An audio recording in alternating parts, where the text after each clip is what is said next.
Welcome to the Dystopian Renaissance. We cover spirituality, healing, consciousness, and truth. In this chaotic world we live in, it's important to get out of the matrix, and we'll do just that with biohacking, nutrition, spiritual awakenings, alternative healing, and freedom. This is the Dystopian Renaissance, and this is your host, Johnny Sage. Hey, welcome to the Dystopian Renaissance. I'm your host, Johnny Sage. I am sitting with Stephanie Alcantar. She's a Reiki Master and a sound healer. I know you're doing great things now, but when did your healing journey start? How did this all begin? It actually started when I was a kid. I've always been an emotional person, like an empath, And when I was maybe around like 9 years old, I started feeling feelings of depression, which was very early on for a child to feel that way. And I kind of thought that's how stuff was supposed to be. Later on, it kind of transitioned into anxiety. And I ended up having anxiety like throughout high school and college.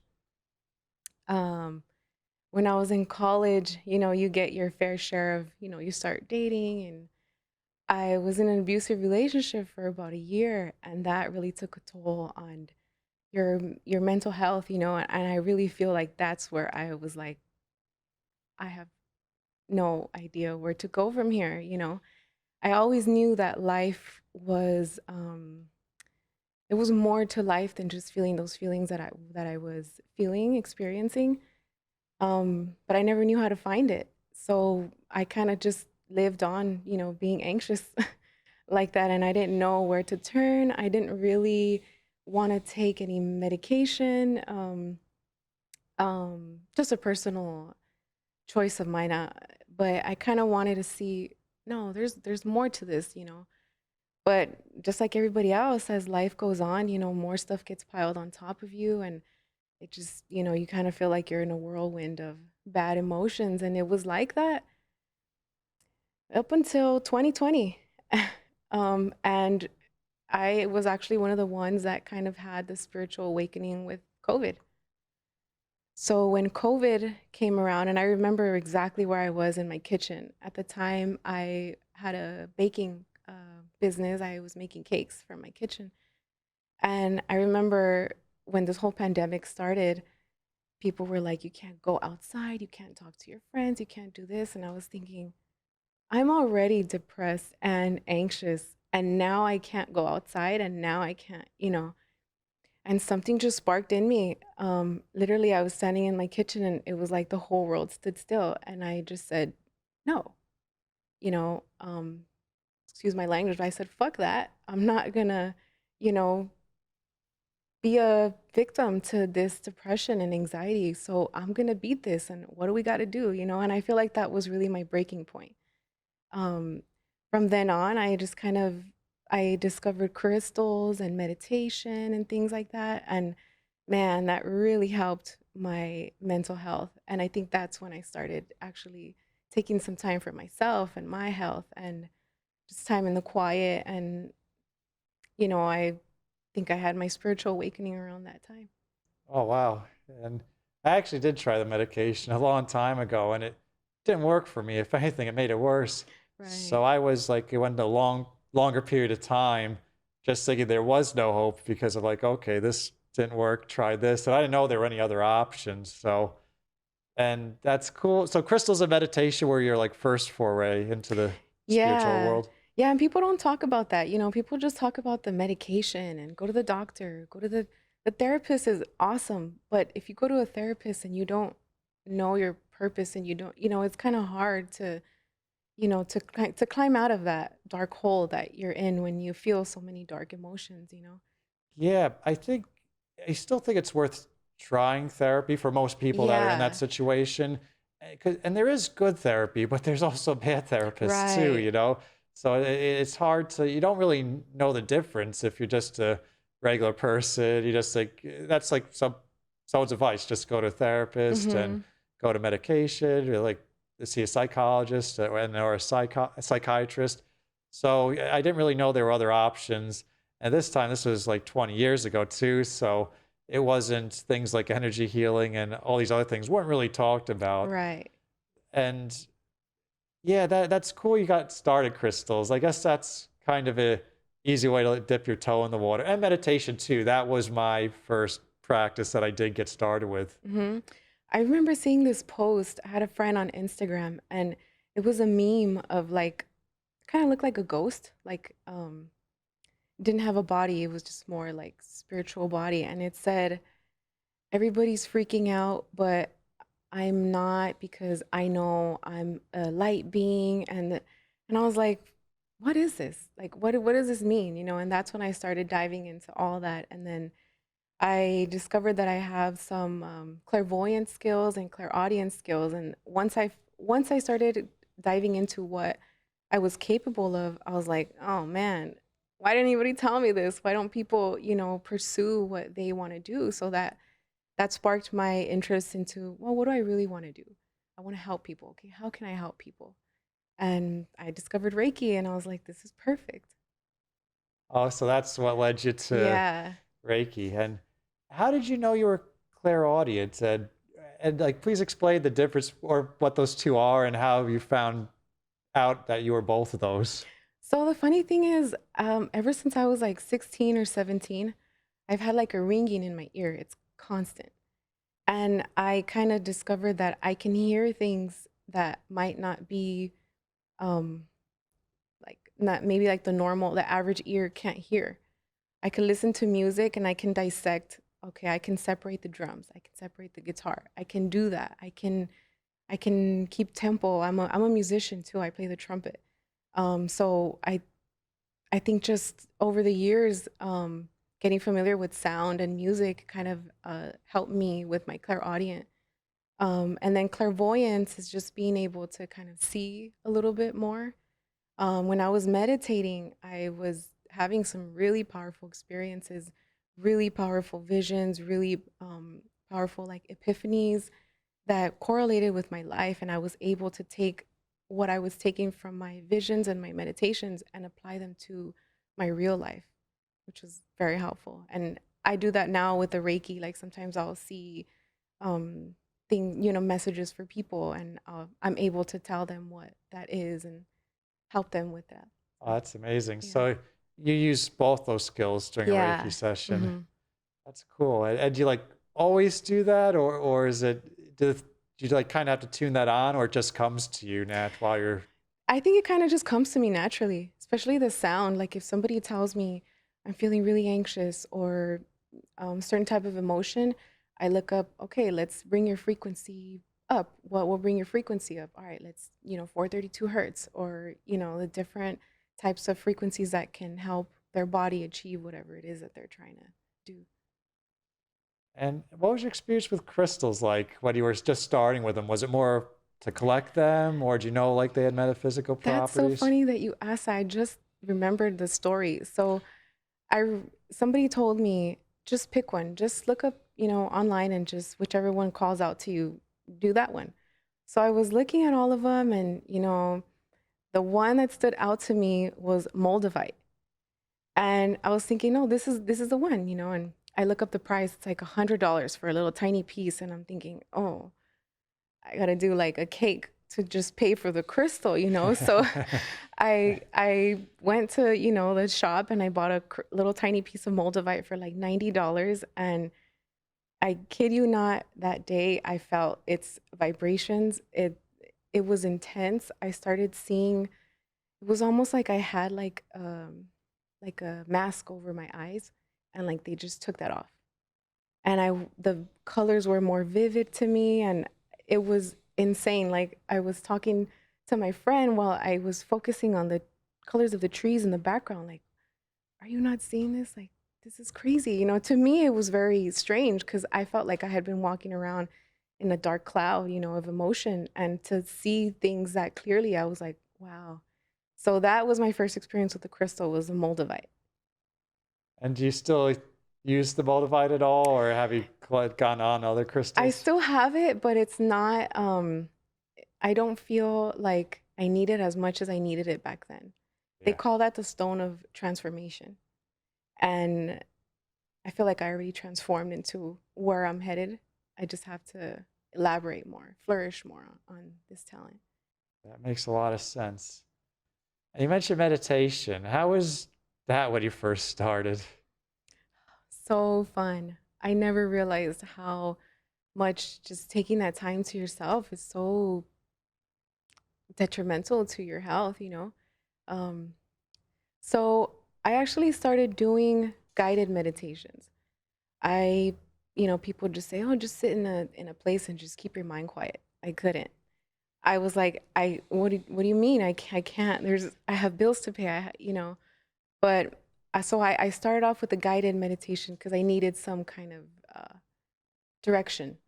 There's a gentleman named Brian Scott on YouTube, and has phenomenal meditations. I highly recommend anything. His voice is just amazing. So I started meditating with his stuff, and I actually started seeing some of the stuff that he was saying. Like, imagine a white cloud, and there was a white cloud, and I was like, no way.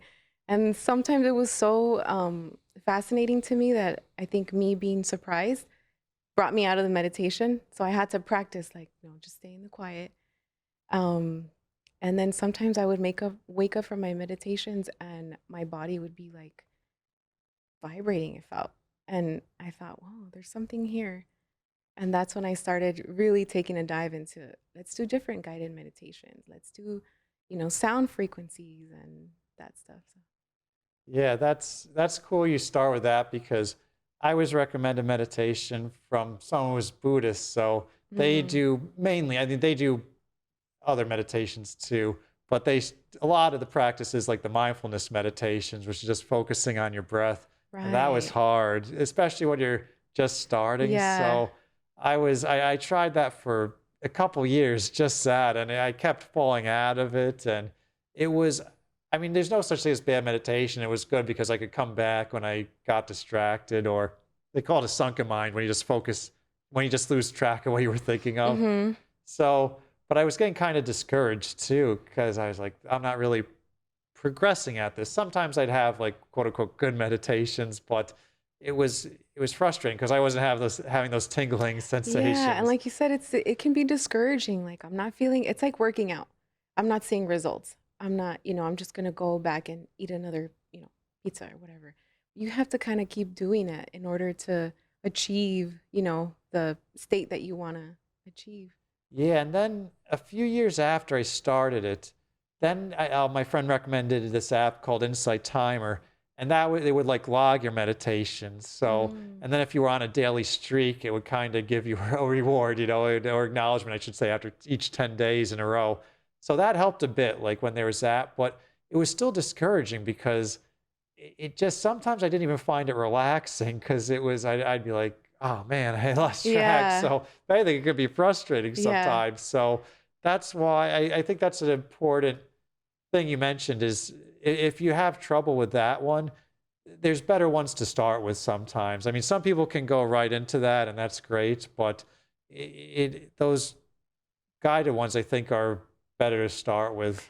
Right. They kind of give you a direction to go in, like, okay, breathe like this. And so it helps you when you're on your own. And especially if you're dealing with something like anxiety or depression, like you said, you might get discouraged, like it's not working or. Yeah, and I was gonna say when you're novice, pretty much like any stage of your journey, it's like if something really drastic happens in your life, it's hard to get that off your mind. So Right. it's Right. very easy for that to make its appearance in the meditation. So Right.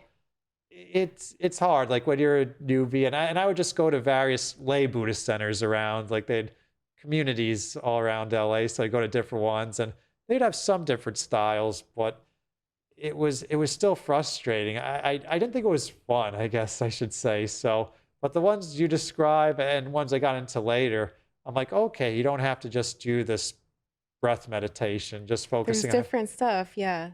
And like my best friend and I started a meditation group on Saturdays. And sometimes she'll do guided, sometimes she'll do music, sometimes, we'll just be in the quiet. And it resonates with somebody in the group, like it'll resonate with different people in the group. So, and I think that's why I'm passionate about it because I want to find whatever helps you so I can help you heal, you know? That's interesting you say that. And I found out later that even monks have different type of meditation. They have loving kindness and even like death meditation. So, Oh, yeah. and I talked to a monk and he actually recommended varying it up too. So don't just do the same one day in and day out. Hmm. So, but that's cool. You kind of tailor your session around what your client needs. Yeah. And to do that, do you do like an intake or do you just kind of, is it based on what they share with you or just kind of know? Yeah, based on what they share, they'll come and tell me, you know, I'm dealing with this. I'll kind of have a chat with them before our session. I'll recommend sound always, but a lot of people are not comfortable with that yet, which is completely understandable. So I'll look for something else. Okay, do you want to add some crystals? I have some chakra crystals here. Do you want that? Or do you want some candles or, you know, whatever sets the mood for them? And then I just take it from there. Yeah, I think sound healing's pretty universal. That's one thing that just about everyone I've met likes sound healing. Hmm. So that's good that you incorporate that into your sessions as well. And yeah, like candles, aromatherapy, all those things can be nice add-ons too, I Yeah, found. like incense, sage, lavender, palo santo, all that stuff. Yeah, lavender. Yeah. That's one I utilize for sure. And after, so okay, then you did meditation, and then you were up to discovering Reiki, right? Yes, yes. I remember the day that this happened too. I'm telling you, like time just froze. And that was one of the signs like, okay, this is significant, you know? I was watching a YouTube video about crystals and stuff like that. And it kind of, you know, it has like an automatic, you know, and it'll just go to the next video that's related. And it went to this guy that was receiving Reiki in Hawaii, and he was explaining what it was. And this is another instance where, like, for me, it seemed like time stood still. And I was like, oh, what is this? Reiki, what, you know? So I listened to more videos about what it was, and I'm like, yes, this is exactly what I want to do. It's gentle, it's by touch, it's energy, it's healing. It was totally up my alley. So I was like, well, I think I have to get a session. If I'm going to teach it, I got to get a session first, right? Oh, you knew you were going So to teach it from the yes, beginning? I Huh. didn't feel like I wanted to receive it, although I knew it would be beneficial. I knew that I mean, not teach it. I wanted to practice it. Okay, Yeah. yeah. It's like you don't want to practice That's it or receive it, just yeah. teach it. I knew I wanted to practice it before anything. And so that's when I was like, well, then let me get a session first. And I know I've told you this, you know, this story, but I looked up on my GPS Reiki Masters, and I live in a certain area and you were in a certain area, and for some reason my phone just led me to you. There was no other option. It was just Johnny Sage. And I was like, well, if this is my only option, let's look for him. So it was a mission to find your office. The GPS led me down all kinds of crazy streets, and I just thought, this is the universe telling me, how bad do you want this, you know? Um, so yeah, I had my session with you, and as soon as I was done, I was like, can you teach me? Because that was amazing. Oh, You yeah. gave me a lot of insight that I was like, wow, nobody has ever understood what was going on with me internally until you explained what you felt through the Reiki. Oh, well, thank you for saying that. Mhm. And that's what I taught you. I thought you looked familiar, so that's yeah, no. Yeah, it's kind of we brought up a couple funny points. Like one, like when he said, I wanted to just want to teach it was because when I was studying it after level 2, which is it's still kind of you can practice it on others, but there's still like the master level. There was like I've heard like one or two other students at the time say like, oh, I just want to teach this or what. Like that's a thing. Like because I guess you could at that time, you know, this was pre-pandemic you could make more money just by teaching it, getting a group than you could by doing Right. individual sessions. Hmm. But I'm like, that's so unethical to just go into teaching. Like not Yeah. even getting the master level. Like you don't even know all the information.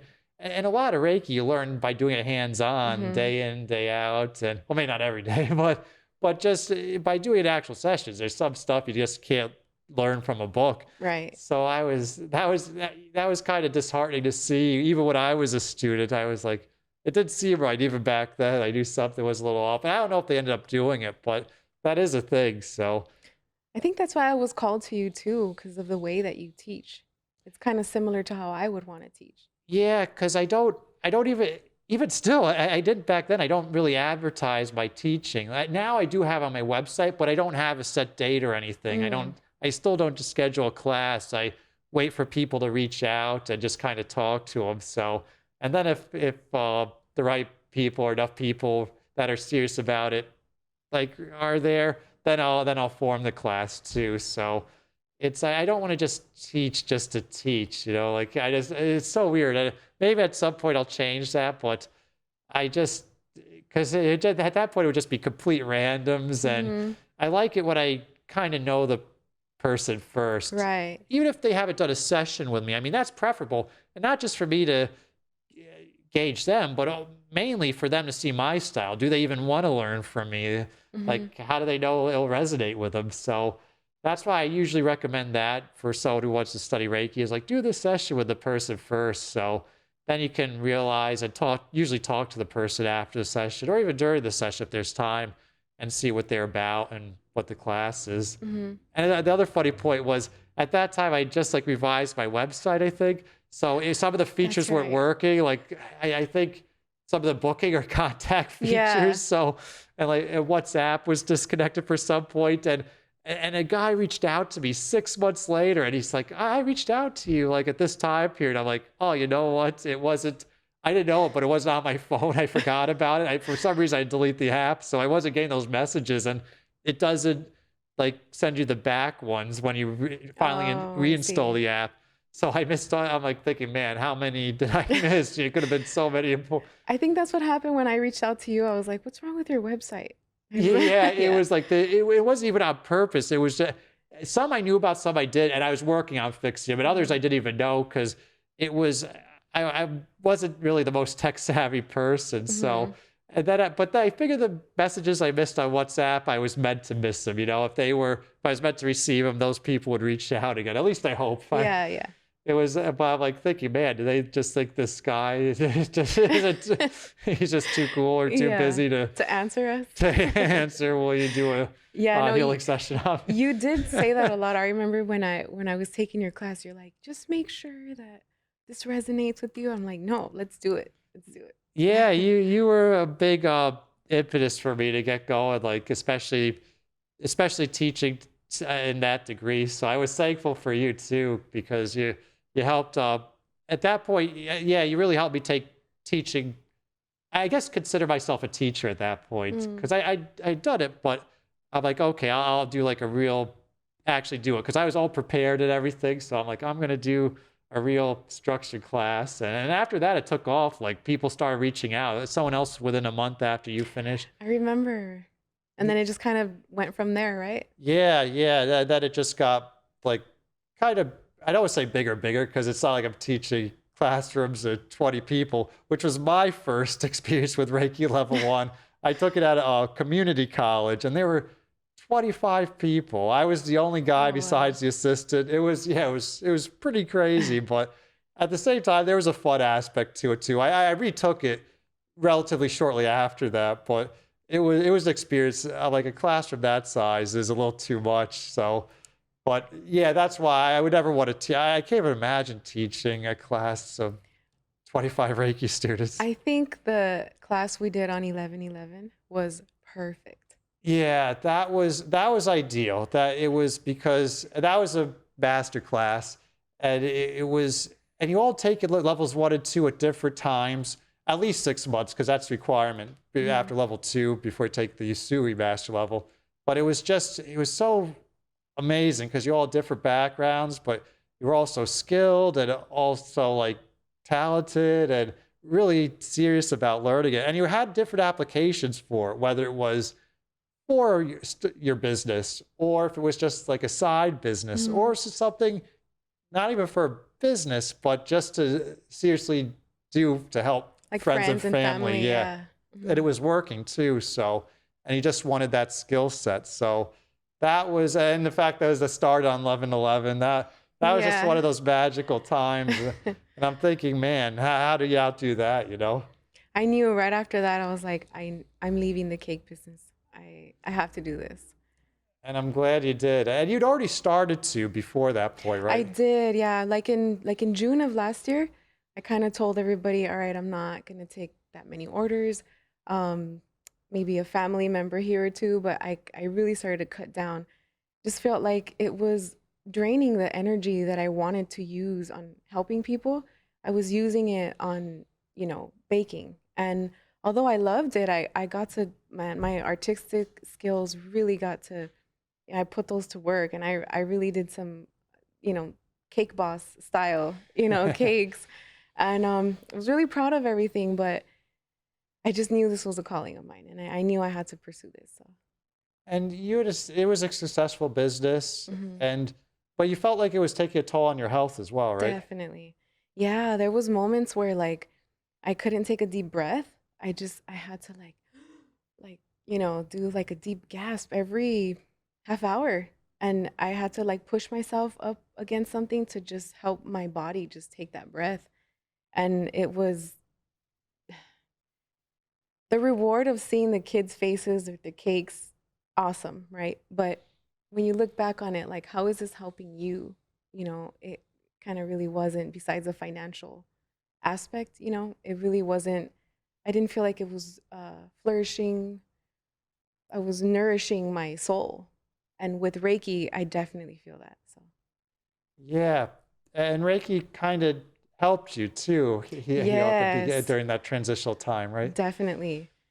hmm And so after, like during this transition, how are this is it? I'm just going to do Reiki. And what, I guess it's a two-part question. And what gave you the courage to make that leap? Was it just blind faith, or was it just, I can't do this anymore? One more second. The Reiki, I knew ever since I was a kid. Like I like to feed homeless people. I like to help people cross the street, things like that. Um, just helping people that I know.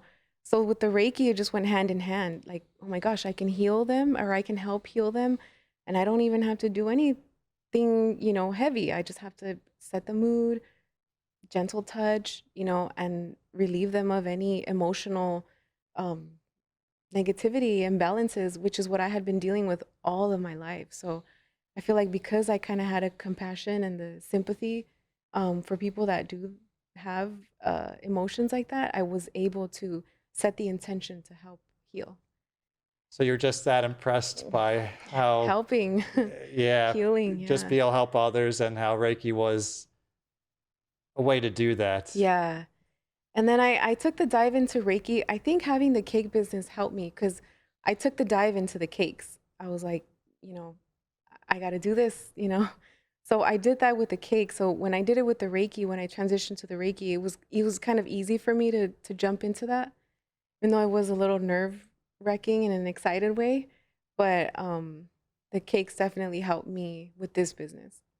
Yeah, and that's the hard thing about the healing field, or especially if you do it as a career, is it is a business too. And that's the part Mm-hmm. I hated at first. I loved doing Yeah. the actual healings, but I hated business. And it was like when I was still getting healings on me too. I mean, I still do to this day, but that time I would consult, healers and coaches, and they're like, oh, you can't hate the business side, and you got to learn to love it. And it was very hard for me when it was so, I didn't want to do like a job, as they call it, Yeah. like I didn't want to make what I loved a job. So hmm I wanted to do something that I liked doing, and that was it. So it was hard to learn how to balance hmm the two.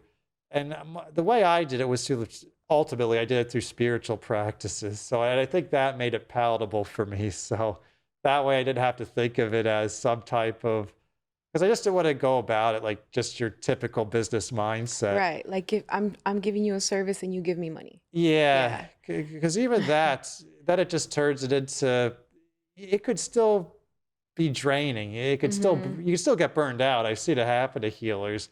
So I didn't want to get just tired of doing it, to just think it was like transactional. So But at the same time, and I realized this pretty quickly, is you can't just give it away too, Yeah. I or think I had a challenge with that too in the beginning. yeah, because you're excited about Uh-huh. learning this thing. You've seen what it can do on yourself, but you just want to share it with others. And besides that, and there's people out there that will take advantage. So Yeah. I had to learn I had to realize my worth as well too, and the worth of this service. Exactly. When you connect to what you're worth, or man, it's so powerful. And I feel like that connecting with my power is what helped me along this journey too. Yeah, and there's some characters out there. I have my prices clearly depicted on my Yeah. website, and people still reach out. Oh, how much is this service? I mean, it could be any clearer. It's on the main page and on the individual page for that service. So I think I don't know. There's some people out there that kind of want to, Bargain. see bargain and see Yeah. if there's a way in. So For sure. I definitely experienced that with the cakes. So I had to be a little bit firm with my cake. So it actually helped with the Reiki too.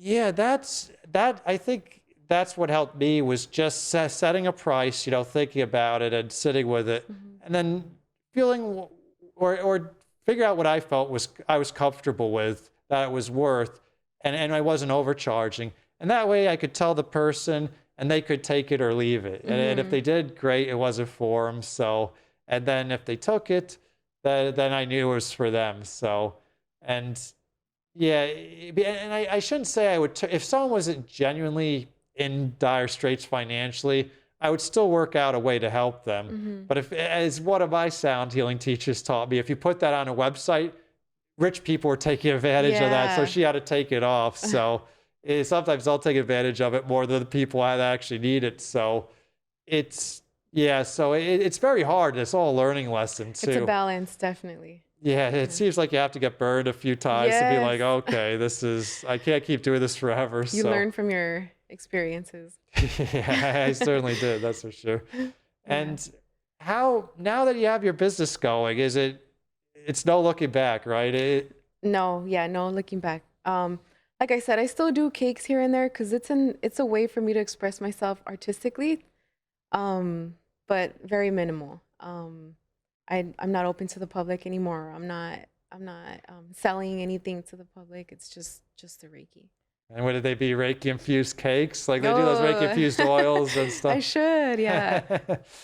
Throw some Reiki in there. Everything Reiki themed from now on. Yeah. So, no, like I'm gonna do that now. And sound healing. How did you hear about that, or what got you into it? You. Oh, it's about that. Yeah. That I didn't know. That I wasn't being Yeah. funny about. Because I had such a hard time finding you, and you were like, oh, let me do sound as a sorry for, and I was thinking, oh, cool. So you did sound when we did Reiki, and you took out those bowls, and I was like, what are those? And you're like, yeah, next time I'll let you play it. So you gave me the mallet, and I started doing that, and that was my very first experience with the singing the crystal bowls.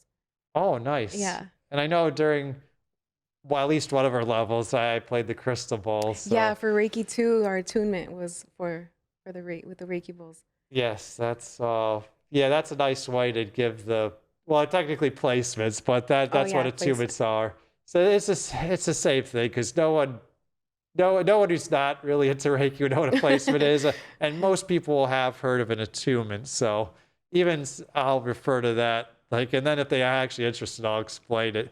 It's the Holy Fire 3 lineage is hard for just a regular person to understand, I think, because they're like, oh, what's the difference between Holy Fire and Asui and Karuna? And they're like, oh boy, this is it's, and I was like that too, so I understand it, that you just have to realize it's still Asui Reiki, but just kind of a modernized, updated version, I guess, where it still keeps the original traditions, but there's some new things to it as well. Like an upgrade. And yeah, it's amazing how many, and not just that, there's also really other different styles of Reiki too. There's Shakti Reiki, Kundalini Reiki. I even learned Angel Fire Reiki. That was more like a kind of like it was like an upgrade, or that was just, you just got the attunement, and that was it. So you didn't really have to like go Oh, to that's class. cool. And yeah, it was cool. That's where you could actually utilize your angels during a session. And before that, I didn't believe that at all. So Oh, nice. yeah, I was based in the physical world. So I just said I thought it would be crazy, but it was, yeah. So, but I was always open-minded once I started this journey. Hmm. That if things worked, then I would incorporate it. So I'm like, okay, there's some things I can't prove, but if they're working, why not use them? Right. Say, I think I'm the same way too. Yeah, I'm contemplating doing Karuna later, maybe. crude is a good level. It's Usui's I would say is the main one, because that's the what most people know. When they hear of Hmm. Reiki, chances are it's usually a Sui. But Karuda's pretty cool too. It's more, there's 8 symbols with that one, I know, you told us. and they're more individualized. So Yeah. But I like that. I like the individualized symbols. yeah, because like the other symbols, they can kind of, I mean, they're used for different things, obviously, but they incorporate a lot more things too. Hmm. So but they're all great, and I mean, there's no right or wrong, even if you don't do it. I know you're getting great feedback from your clients, and I've been reading, you've been doing amazing things, and what's on yourself too, and you've shared what are some of the biggest surprises you've had that Reiki's capable of that you've seen it do? Man, um, I feel like something powerful happens with every single client.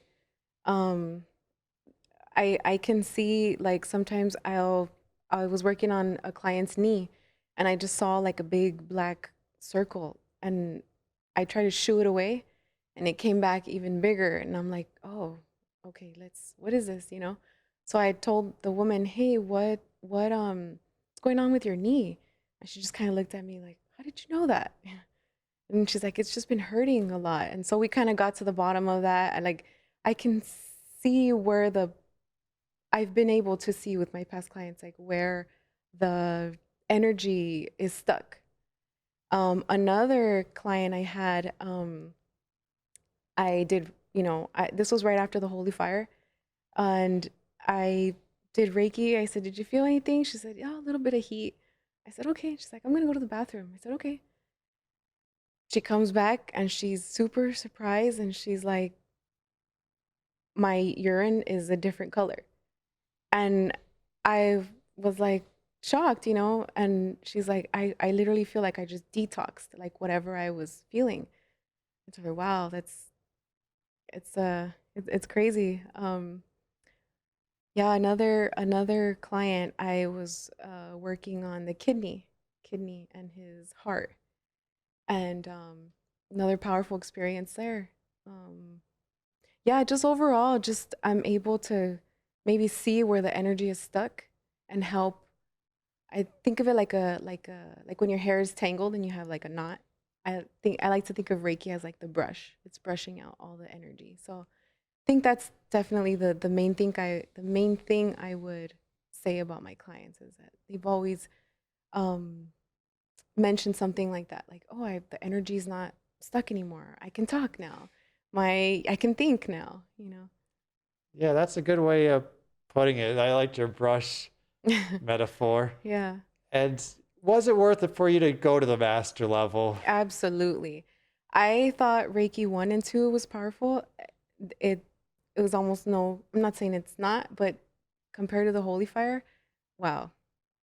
It's Was a game changer. yes. Oh, my eyes.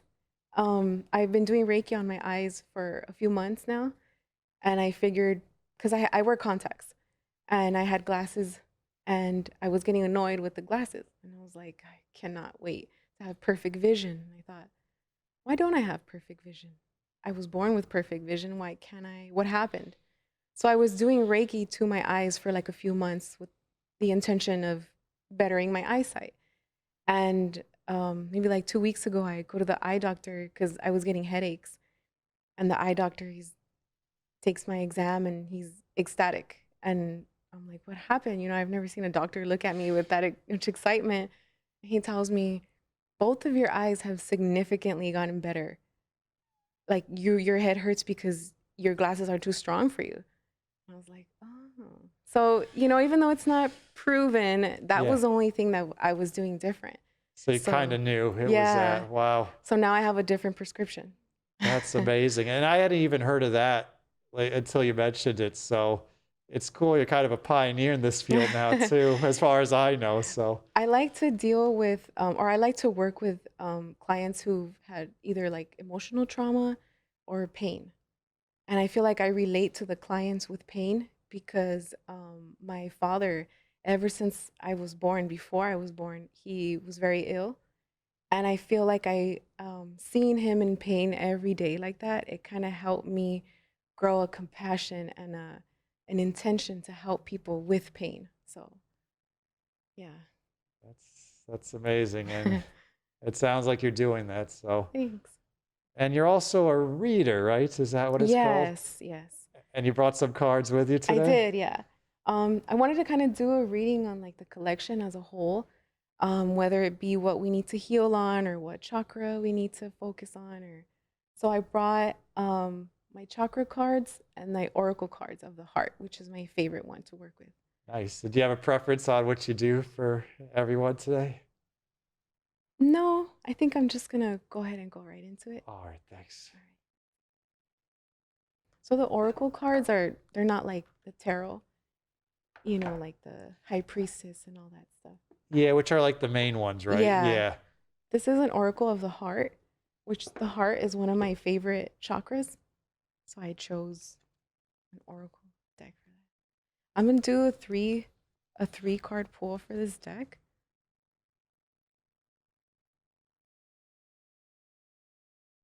And like I said, it'll just be where the collection is going. Yeah. What we need to work on our healing journeys. And how'd you get into this? I think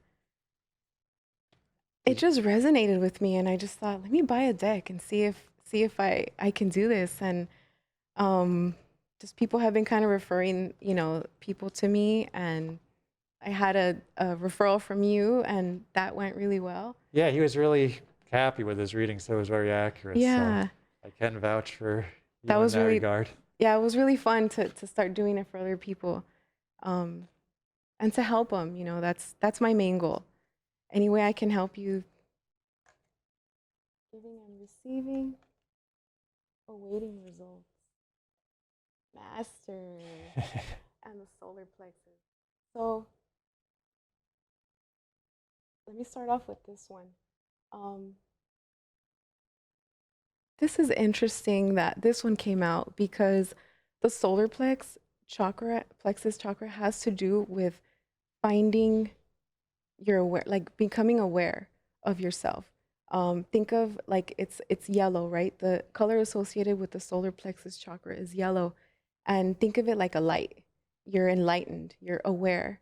So I feel the first sentence is I have the freedom to choose. I honestly feel like a lot of people right now are kind of on a journey similar to what I was on. Is like maybe they're in a job and they don't like it. So they're kind of like, I'm aware I don't like this, so what do I do about it now? Just like my best friend, she has her job, she likes meditating. She started the meditating group like that. Like I feel like people are finding their calling. Giving and receiving. This is an interesting one too because I feel like this is where we're going as a collective. I don't feel like we're gonna have set jobs anymore. I feel like it's just gonna be about giving and receiving love to each other. We all need to heal, and giving and giving love, receiving love. See how everybody has their hands open, their different lights. People have different things to bring to the table. Somebody might like heart chakra, somebody might bring love, somebody might bring awareness, somebody might bring intuition. We're all collectively receiving what everybody else has to give. Awaiting results, same thing. Like I said, similar to to my journey, we're all kind of awaiting the result of where we're headed, And then the master, I don't know, I think it's just funny that we're here and like Reiki Masters, let me get the MasterCard. Is that what it is? I just think it's funny that it came out. But yeah, and then about patience. A lot of people now, I feel like patience is, a lot of people have to hang in there and be patient with themselves. Whatever gifts people are seeking, whatever, and by gifts, I mean like personal gifts. If you connect to whatever gift that you have, I'm telling you, that's where we're headed. That's the MasterCard, right? Yes. So it's utilizing your gifts. Yes, exactly. Yeah, that makes sense, because I think during this whole period since 2020, people have been waking up and going more, or being more inclined to spirituality and healing. So, and I think they're getting tired of their jobs, their old careers. Where they had time at home to themselves. I think people had a lot of time by themselves to think about things Right. and do reflection, and maybe like, man, what am I doing? I'm wasting my life. Or at least there has to be more to this than what I'm doing. And I'm seeing more people take that chance and risk to branch out and pursue their passion now. And a lot of the people I see, it's in the alternative healing field. So it's really cool that they're doing that, because it's not really a defined field. So you really have to just take that leap of faith, Yes, definitely. I think everybody's doing that though. Even a lot of people that reached out to me on my page. A young lady, she made desserts too, and has a crystal business now. Like she's kind of leaving the cakes too, and she's doing crystals. So I really feel like everybody's kind of getting in tune with what their gifts really are and what they want to do instead of what they have to do. Instead of living in survival mode, they're like, I'm going to be a master of my heart, and It's okay to show. Yeah. What's that?